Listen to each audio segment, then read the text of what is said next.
Hello, I am Paula Bennett and welcome to my podcast, Ask Me Anything.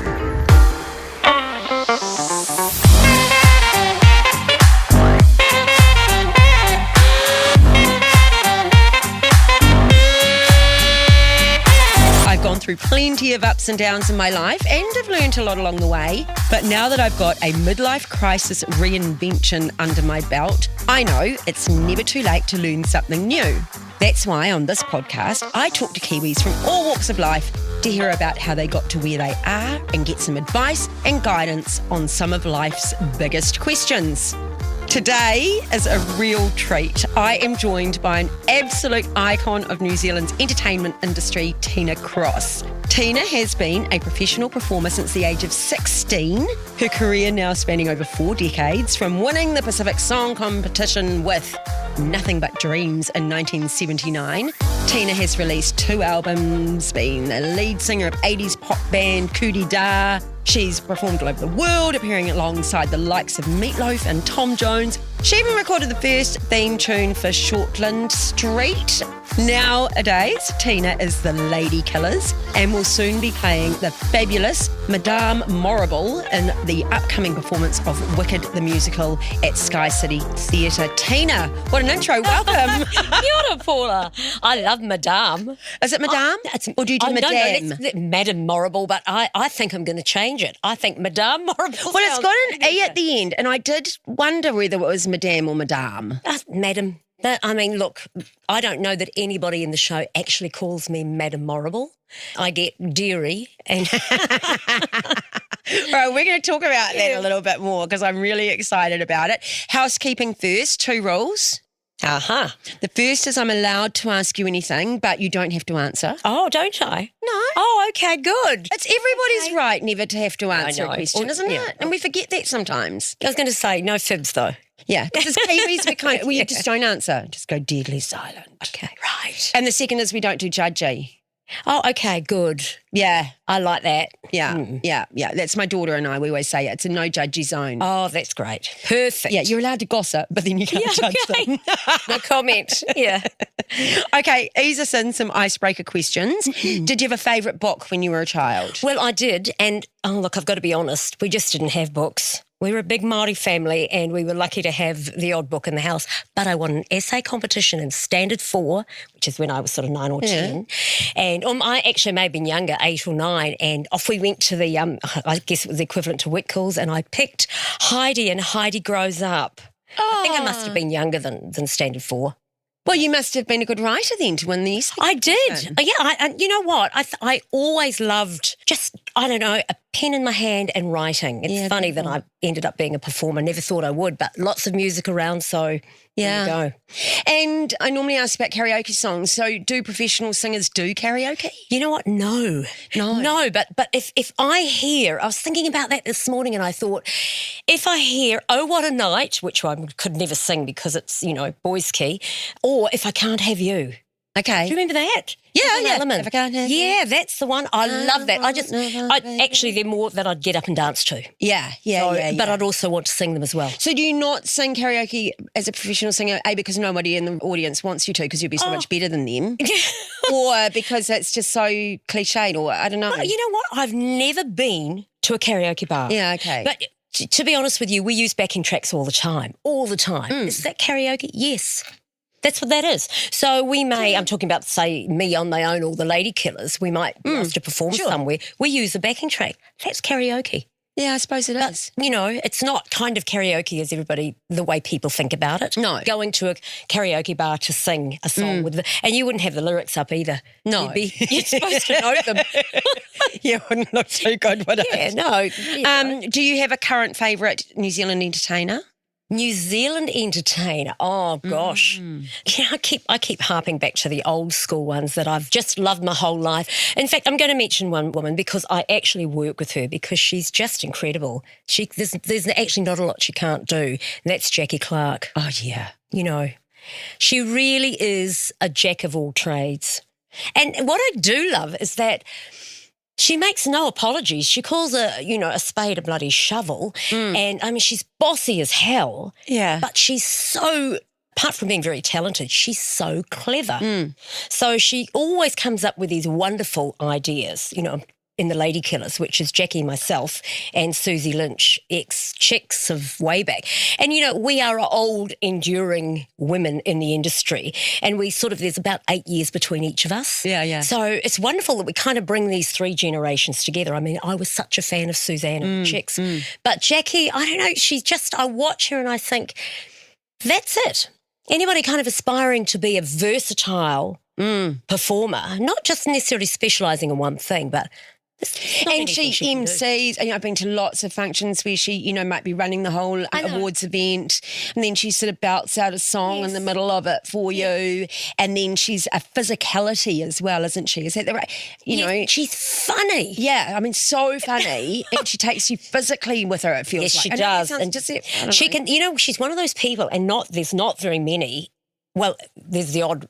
Yeah, no, there are a few actually, but she gets away with it so well that can say anything and get away with it. Yeah. What is it about that? Because she doesn't seem like she's a mean person at all. No, I don't know her that well. So, she's so that's not. why she can get away with saying anything, isn't that's it? what it is. Anyway, you asked the question. I did. I do love her. She's a great overall all-round performer. We're going to talk a bit more about that wonderful career and those terrific women that you're working with a bit later on, and your new role in Wicked the Musical, playing the wonderful, wily and manipulative Madame Morrible. But let's start off with where it all began. Have you always loved entertaining and the arts? Look, when I was a wee young thing, I was shy, the shyest little thing you could ever come across. But there was music in my family, broadly. Aunties and uncles, mum and dad. No one else in my family, siblings anyway, have gone into the industry, music industry. But I don't know, I think I must have just got the courage somewhere along the line, and I sang in a talent quest at 10, never thought anything of it, sort of went through high school, very good musical sort of bend at Penrose High School at the time, which is now One Tree Hill College. And we had school productions. I ended up in the school band. So that kind of threw me into it, auditioned for Opportunity Knocks, and that was But how do you go into a song competition at 10? I mean, so did you sing everywhere? Did you love it? Did you know you were good? Oh, no. Did your family know you were good? Well, Or was it just one of those you kind of, hey, the opportunity's there, off you go? Talent quest at 10, but no, I knew I could sing, but I just didn't have the confidence, really. And I didn't really come from a family that necessarily really knew how to encourage and nurture that kind of, it was kind of an expectation that everybody could just do it. So this particular talent quest, I sang with my older sister, who was 2 years older, and I don't know. I mean, we won $100. Yeah, wow. Which was fabulous. That was huge. Huge. In Kaitaia, which is where we were living. That's my mum's whānau from up there. That kind of made me think, oh, well, this is fun. And then I started singing through high school. But not when I was very young. Yeah. Oh, in the house. Yeah. That was about it. So then how on earth do you become a professional singer at the age of 16? Well, I think entertainment was different back then. So TV... We called it light entertainment. So they had shows like Opportunity Knocks, which was kind of like a talent show, really. And you could audition for it. And coming out of a school band, I auditioned for Opportunity Knocks. Ray Columbus auditioned me, bless him. And he just sort of plucked me out as a solo young female singer. And I started singing on, I don't go back as far as Sing or Happen In. I'm actually not quite that old. But I started singing on shows very similar from that point on. And it basically was an apprenticeship. You learn to sing, and when I say sing, record in the recording studio. It was a mime period then. You never sang anything live on telly, not in those days. And I've got a good story about that because I ended up miming to somebody else on one telethon. It wasn't even me. Mimed the whole thing perfectly anyway. It was totally illegal at the time, but anyway, it happened, live TV.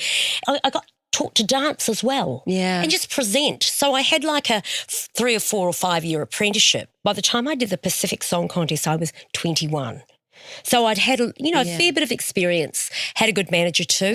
How were you looked after at that time? I mean, we see some of the young ones that become stars so young or professional and actually they fall off, like the bright lights and and all of that really gets to them. Well, I was in high school during my last year. I'd started TV and then I was still in high school. So I was very much sort of down to earth still with the family. And mum and dad, scrimped and scraped and bought a little Austin 1100 for me so I could drive from Otara, where we lived, into the city. Yeah. And that allowed me to go and do what I needed to. But still in all, I started at 16. By the time I was 17, I was taking myself. By the time I was 18, I had a very good manager. Yeah. Lou Prime. Yeah. Well known in old school days anyhow. And that made all the difference because he then made all the decisions. Would you recommend it to a young person to get into entertainment so young and go professional so young? Well, you know what? I would always do that, but the entertainment industry is totally different now. Yeah. It's a different animal. I mean, most young people are now writing. You need to write your own material. You don't get an opportunity to front up in a light entertainment TV show and sing a Whitney Houston song, a Lulu song or whatever. You're not singing anybody else's songs. You're singing your own. So anybody entering the entertainment industry, unless they're doing musical theatre, that's a totally different thing. But I would always call myself a pop singer first. So musical theatre for me came later. I didn't do my first show till I was 36. Yeah. So I had all this experience. Yeah. I really wanted a record deal. Got that somewhere along the line in New Zealand, moved to Australia, managed to do that with Coup d'etat as well. And, I was looking for the equivalent of what young people have to do immediately now, write their own material, because I was not a writer. I needed a partner to write for me. Wow. Everything was kind of planned, even the move to Australia. I think a lot of Kiwis in those days, if you think of, say, Mark Williams, Dragon even, who they all popped across to Australia because John Stevens still performing hard out there. Yeah. You run out of room here. There's only, in those days, there were only a certain amount of clubs you could work, TV work. Okay, after the song contest, it was like, well, what do I do now? Yes. I think I need some more experience. So, and I was still that shy Māori girl from Otara. There's no doubt about it, but I had enough kind of understanding of the industry to know that if I didn't make the move, I would probably just fizzle away and maybe do what I always planned to do, which was go to university and become a social worker. That's interesting. Yeah. And you've done some work, though, because I was reading about some of the work that you've done with inmates and rehabilitation. Can you tell us a little more about Well, yes, I wrote, speaking of not writing, I wrote quite late. So I wrote a self-penned CD album sort of around 2012, 13, released it in 14. And one of the songs was called Walk Away, which I immediately recognised as a song, with a great message. So I contacted Women's Refuge, flew myself to Wellington and said, I've got a song for you and it's yours. So even if I say so myself, it's probably the best song I've ever written. But I immediately began a relationship with them. Through that, I became an ambassador for Women's Refuge. And then through the song, I happened to sing with the Manukau Police Choir, who said, will you come and sing the song with us? Can we learn it? Learn the backing vocals. Yeah. I then became an honorary member of the police choir. And I said to one of the people that one day, what do you think about the possibility of taking a workshop into prisons? And they loved the idea. And just a short track, I had a meeting with corrections and then I ended up with a contract for 5 years. Wow. So I was able to take generally one musician or two musicians into prisons and women's and men's and present a 3-day workshop. The focus was on sort of having them involved in singing and harmony work for, say, 2 days, learning songs, pulling out talented people, and there were many. I couldn't take more than 20 people at a time. It was just too hard. And so many wanted to join the workshop. But then they would have to perform a little concert to the other inmates in prison. Right. But the trick was we brought the Manukau Police Choir in to sing with them.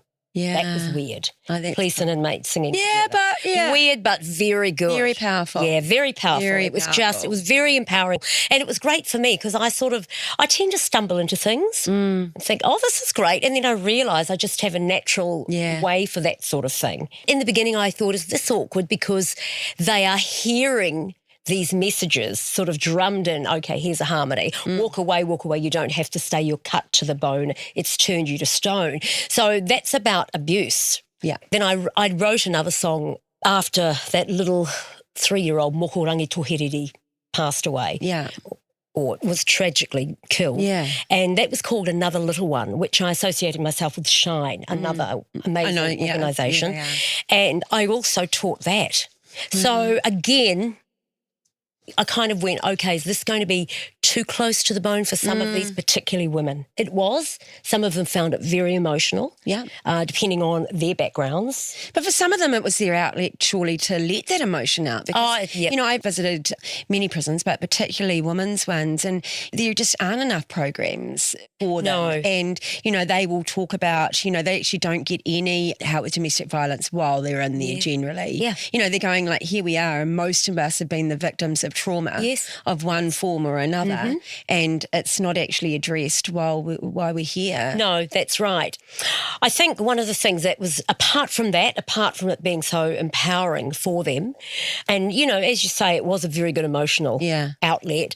I said straight away in the beginning, you're not here to muck around. Actually singing, you're probably here because you think it's fun. It's actually hard work. Yeah. So if you're not concentrating, if you're not paying attention, if you're basically here just to waste time, so you don't have to do your chores, you may as well walk out now. Yeah. So I put them into 3 groups, and we really had to go for it. We didn't have much time.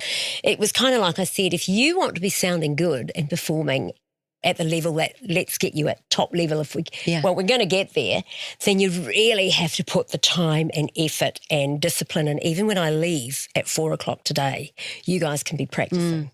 And they were really keen to do a good job. Yeah. And that's the thing. I think if you just put out a challenge, it's not just about the message, it's also about you've got some work to do now, and you've got to focus on learning actually in discipline. It's an interesting thing for performers because most of us that particularly singers are natural. Sometimes you haven't had lessons. I never did. No. Not until I was older. You kind of rely on that and you think, look, I can just do this. But I think they found it quite hard work. They would have. And that was good. But you're extraordinary, Tina. I didn't know that about you, and I'm just rapt that we've got to share that with anyone that's listening in, because that kind of work, I think, really fundamentally does make a difference. We are going to take a wee break, and then when we come back, we are going to talk about that wonderful career. That's still going on, because we're going to talk about what you're doing next, and I'd love to chat more about it. And we're going to give a few tips, I think, to people about being a wee bit older woman. Should we call us? We're going to have to think about what we're going to call ourselves over that break and come back and give some advice on that as well.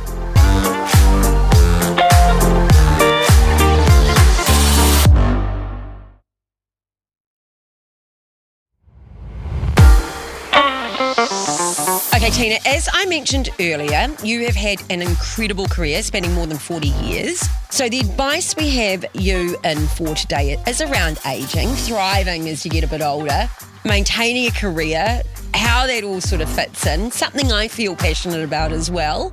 I mean, I must admit, I sort of got to, that sort of stage of being over 50 and just went, wow, is there still a career for me? What's sort of out there?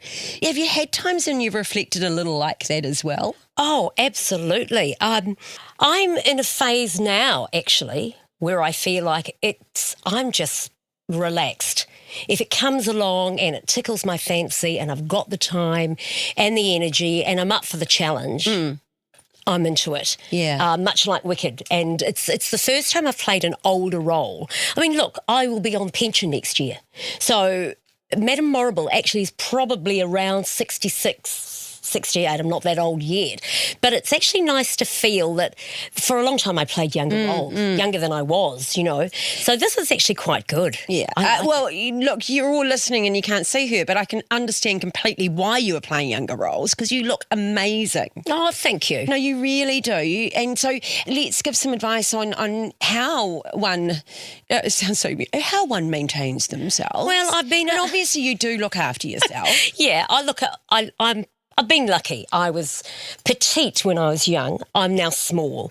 I've had 2 children and the body does change, but I've always been really pedantic about fitness, nutrition. There have been times when I've really had to watch my eating. It took me quite a long time to lose my pregnancy weight after my second child especially, because I went from 48 kg to 74. Wow. With both of them. So go figure. I didn't know that I was, and okay, fair enough, it was mostly fluid, but I struggled with that, but not for long.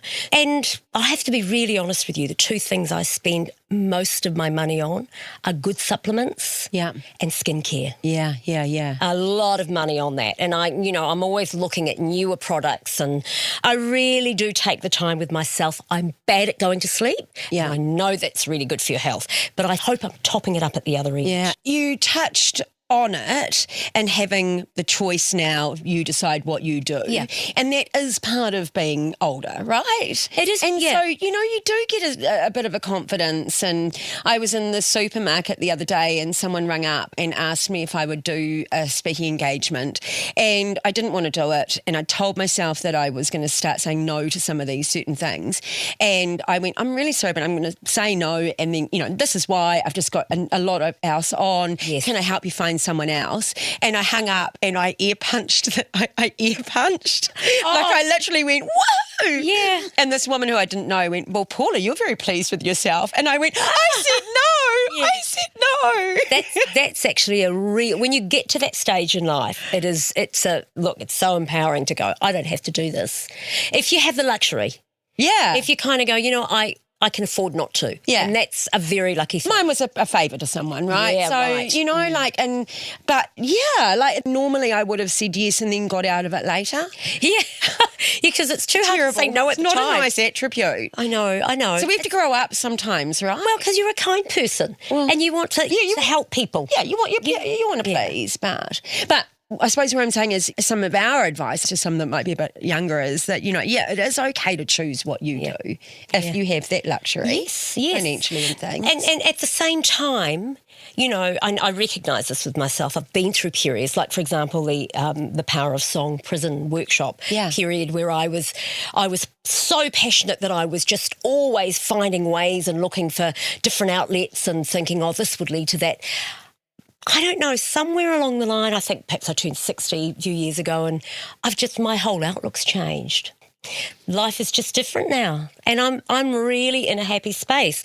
You have to be really careful though because you can't actually get off the bus and stay off it for too long. And so What do you mean by that? Well, you come into a role like Madame Morrible, it's true and true can be, you're only as good as your last performance. Yeah. So I'm not even necessarily talking about vocally, I'm talking about confidence. So, you think about, I've read things about, Barbara Streisand who said, I get stage shock now and nerves and I can't do it. And just to move yourself forward and think, okay, I might have had 5 years off, but I can still do it. You can't stay off it for too long. Otherwise you start to question yourself. It's been such a long time since I've done this. Can I do it? Yeah. Am I going to still be good or as good as I was when I did my last show? Yeah. Is that kind of that fraud factor thing, do you think? A type of that where, people will see that I'm not as good as I was or am and, like that kind of as we do. Yes, I know. It's, you question yourself. Yeah. It's you question your self-confidence. But it is like anything. It's like if you don't keep your hand in it, you will suffer. So how do you have a career that's 40 years? And I've got a feeling that I want to say it's also because you're just so professional and disciplined. And if I employed you, you would be turning up on time. Oh, yeah. And you'll have done the work. Yes. I put the money in beforehand. Yeah. And that's it. That's, practice makes really good. That's for sure. Look, definitely. I feel like now downtime is a good thing and it's very rejuvenating and I think we need that at this stage of life too. But there are periods where I go, oh God, I haven't done anything for a while. What's going on? But I think that's where if you can pick and choose a couple of things that you love, like for me, it's the Lady Killers. I love that harmony work. It's so much better singing with people than on your own. You sound so much better. Yeah. Because you've got these other two lovely voices or three lovely voices alongside. In a role like Madame Morrible, obviously you're a standalone. Now, this is an interesting role for me because I sing about, not much. It's an acting role. So I don't really come from an acting background, but this whole kind of alter ego, she's a villain too. Best roles to play. Is it so much fun? It looks so much fun. So much fun. Yeah. It really is. And you kind of, that whole alter ego thing where you're being so totally not yourself. It's amazing. It's great. Yeah, absolutely. So there are a few things with this particular role that are really appealing. It's the older thing. Yeah. Very hard to cast somebody like me now that I am my age because most New Zealanders know how old I am. I've never made a secret of it. A show will come along and say, she's a bit old for that now. And that's fine. I'm happy with that. But it's difficult to find an older one. I've done Chicago twice back in my 40s where I was a Roxy and a Velma, 2 separate productions. And now I want to be Mama Morton, who's the prison matron. So somebody needs to cast me as the old prison matron now. Okay, we're putting that out there. We're putting that out there. Trying to do the triple role, thing. So let's talk a bit about the Lady Killers and some of your work there. And has it changed? You know, like if you think about the industry 20 years ago to where you are now, how different is it? And if there's a group of young women out there that are thinking they might get together and go out there, you know, where and how and I know. It's a hard one because the Lady Killers, the brand is interesting because we are each 3 individual soloists. So we come together with individual brands, really. So we appeal to middle age and older, to be honest. And we sing covers. Occasionally, like we've done Walk Away, my original. But basically we're employed because of the personalities and the sort of longevity and the solo careers that we've had. But the sound is really good. Attention to detail.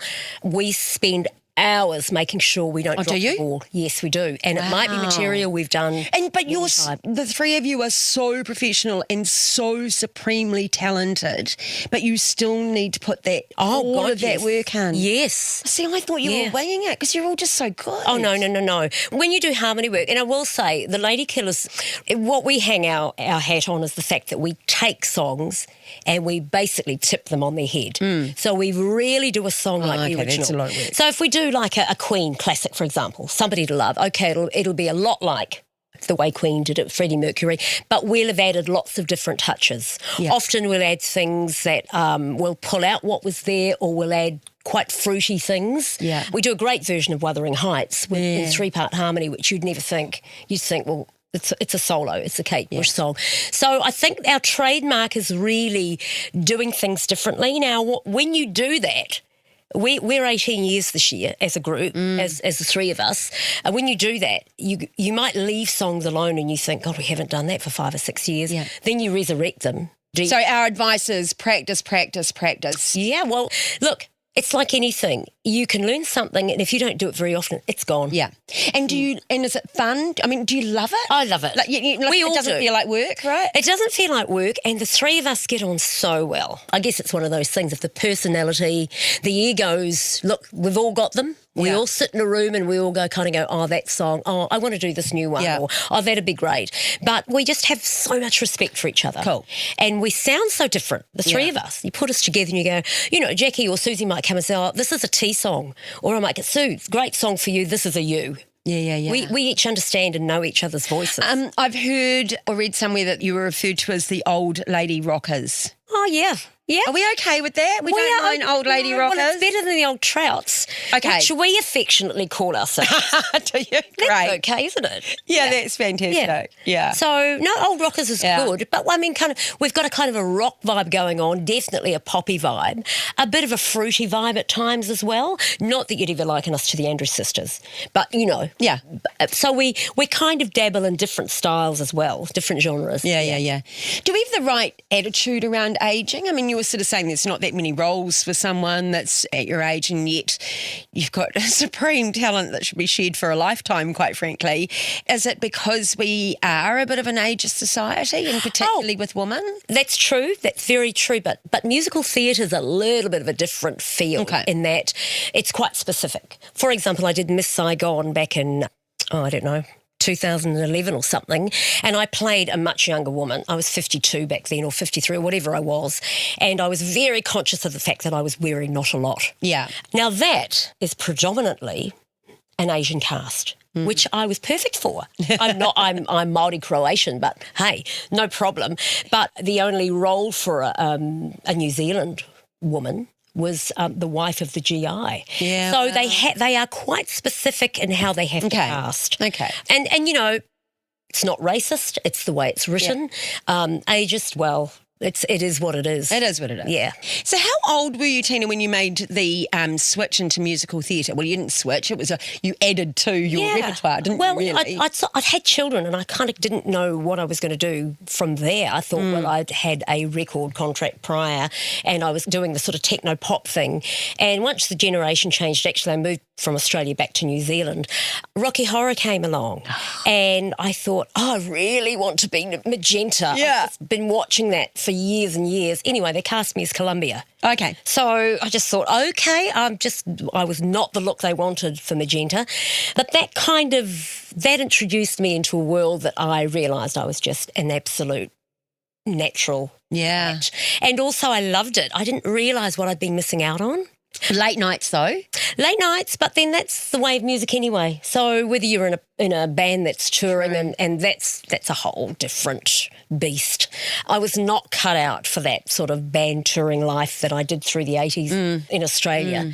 It just actually ruined me. I got sick and, anyway, that's another story. But once I opened the door in musical theatre, I never looked back. I sort of rolled into Cats from there, and I've done 2 productions of Cats over the years, and that's probably the one role where you could whack a whole lot of cat makeup on me and I could still, if I could still belt out memory, they could still cast me as Grisabella. Yeah. So, because you don't know how... She is the old cat. Yeah, but... So, if but you could be any age. Oh, I know. Judi Dench was originally going to play the role that Elaine Page. Oh, wow. But I believe she broke her ankle and they cast Elaine. Now, this is going back years, sure. But that's the one role. And really. is it a buzz being part of a group and there's so many of you and you literally become family, don't you? I mean, you just it is a see family. each other. Yeah. It's a family. And, in New Zealand, you might tour for, at the very longest, 6 months. At least you did back then. In any other country in the world, 2 years, same production. Now, how does somebody do the same thing every night for 2 years? Yeah, amazing. I'd take my hat off. I think 6 months, that we did that with Cats. Yeah. Is long enough. And, when I did Cats, I had a young family. Wow. So my children had nannies there was no other way around it. Yeah. And that was another good bit of advice, is taking the opportunities when they present. That was then. So I look at that differently now. Yeah. Yeah. So, and it is nice to know that if the opportunities are there and it really is, it's something you perhaps haven't done already or you want to revisit, go for it. Yeah. Oh, I like that. And look, we've talked about how tough it can be in the musical theatre and that there's not enough roles for older women. What about those older women singers? Are we represented well there? Particularly at the top levels. I mean, you've got your wonderful woman, but do we see? I just sort of feel like when we look out there now, I'm getting older. They seem to be getting younger. Yeah, well, they are, and the ones coming through making their mark are those with their own original, in terms of. It's their own material and very much a recording thing. So if you think about Adele or any of these incredible sort of, and she's not particularly young, but some of these very young ones like Billie Eilish. Yeah. You look at the way she's come through, and she wrote with her brother, and really quite everybody's got their own unique story, and they wrote their album like in their house, in their kind of garagey thing. And she's massive, In this country, I think it's few and far between. Some of us have most definitely, we're still around. Overseas, though, you do still see it. You look at Dolly. Yeah. She is the perfect example, and the woman is just phenomenal and so talented. She just really is. I know. Look, my daughters have just literally said to me so many times that I have to stop quoting Dolly to them. Oh, yeah, I do all the time. I mean, that woman is just she is phenomenal. Not just because of her talent. And she plays a million instruments, but she's written so many great songs. Imagine what she's made after I Will Always Love You alone. Yeah. I mean, I'm talking about money here. But she's given so much of it away as I well. know. I know. Generosity, yes, she's humanitarian. Yep. Yeah. So extraordinary. There isn't really anything that you could say, wow, but you should have done this. Yeah. Because she's done everything right. And she's still so fabulous. What's some of the best advice that you've ever been given career-wise? I think probably I would go with something really simple, and that's trust your gut instinct. You do. That's not just about career, but it's just about life, isn't it? Yeah. And hey, life is full of twists and turns and ups and downs, and yeah. And keep learning. Oh, absolutely. Learning lessons every day. Yeah. That's for sure. Just because we may have already done something doesn't mean to say the second time round it's the same. Yeah, that's right. It's not. I quite like that. I've always felt that I've got a good gut instinct. And then people surprise me, right? And I can learn a lesson. Yeah. And I always think, oh, that's quite neat at my age that I can still learn something. And I know. Well, I have a very outspoken, almost 30-year-old daughter, and she'll often go bang, and I'll go, I don't think I'd have thought of that to say to my mother when I was your age. You know, it's just a new generation now. Yeah. Total respect. Yeah, that's true. Do you think you'll ever use the word retire? I don't think so. I'd like to think that, look, even if I'm not doing or at the level in terms of the amount of work that I used to do, I'd like to think that I have a little unit, a little duo or a Lady Killers type unit or something that I can just keep coming back with. Yeah. Oh, yeah, that's perfect for that. Let's do that. Yeah. I don't want to stop singing. Yeah. I feel like, well, when you think about sports people, okay, they've got a certain lifespan. But I think singers, we're pretty lucky. If we play our cards right, we can still be singing when we're 80. Yeah. That's what I'm hoping to do. Okay, Tina, the podcast is called Ask Me Anything. So if you wish to, then now you're allowed to ask me a question. Well, I was thinking about this one this morning, Paula, and what I'd really like to know is what do you admire most in women and what don't you like or don't you put up with? What are the two things, the good and the bad, that you go, oh, I love this and I can't stand that? Well, I mean, you mentioned that you've got a 30-year-old. I've got a 36-year-old daughter, and I work with quite a few women probably in their late 20s, 30s. And my goodness, their confidence and their strength, I just really deeply admire it. And I love women my age and all that as well, but I just watch these young ones and they help keep me young, so I love that because, I sort of get to know what's going on and that sort of thing. But as I say, they've got this sort of balance in their lives. They're confident about what they're doing. One of them this morning was moving into her first home that she'd just bought and moved in yesterday and then didn't sleep there last night. I told her that's kind of the point of buying a house. Yeah, I like that. But it wasn't to where she wanted it, and so she was going back to do more work, Yep. And so I really love that. And I love that younger generation. I just love how those women are coming through like that. Some of what I don't like, I don't like the judgy, right? Yeah. Good call. I really don't, and I still get it. I've just not that long ago just taken the Twitter app off my phone because I just sort of went down a rabbit hole again one afternoon and just went, why am I, I'm cross at myself for listening to the judgmental comments. It's hard not to, though. Really hard not to. It's like reading a bad review. Yeah. And you think, I'm not going to read this review in case it's bad. But, after a show, I mean. Yeah, show no, I get so, you. Yeah. Yeah, yes, we do bring it upon ourselves. Yeah. Yeah. And it's quite funny in that this had really gone down a negative about me, and yet the ones that really upset me were the ones around my weight. Ah. Like actually all the other, there was some really nasty stuff and I was just able to go, that's their problem. And the one that really an hour later was still playing on my mind was about my weight. And I just went, this is unhealthy. Actually get rid of it. Yeah. So we are funny, aren't we? And what does affect us. And, Yeah. And you know what? It's universal, really, isn't it? I mean, I was just interested because I don't think we've actually met before. Of course, I've seen you. I've watched you for years. But it's just, I thought, I'm just going to ask Paula that. Just those couple of personal questions, obviously. What do you love? What do you hate? Yeah. Tina, it's been great to chat today. As you say, we haven't met, and so I just have absolutely loved getting to know you. So thank you so much for your time. If you want to catch Tina as Madame Morrible in Wicked the Musical, it's on at Sky City Theatre from March the 31st. Tickets are available now, I believe. They are.